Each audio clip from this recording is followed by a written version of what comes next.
حافظ تیمیہ رحمہ اللہ، ان کے شاگرد ابن قیم رحمہ اللہ، ان سے پوچھتے ہیں کہ میں کون سا ذکر زیادہ کروں، استغفار یا تسبیح و تحمید؟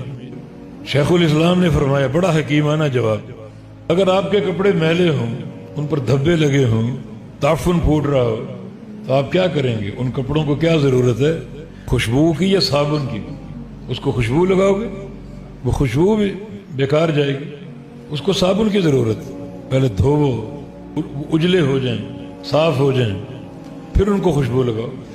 میں کہ یہ استغفار بمنزلہ صابن ہے، پہلے اندر کو دھو لو کثرت استغفار سے، جب یہ اندر کا معاملہ صاف ہو جائے، پاک ہو جائے، تو اب یہ جو کلمات ہیں ذکر کے دیگر کلمات، سبحان اللہ والحمدللہ لا الہ الا اللہ واللہ اکبر، اب یہ ذکر کرو، یہ خوشبو ہے، ان کو معطر کر دے گی، تمہارے ظاہر و باطن کو خوشبو سے بھر دیں گے یہ کلمات۔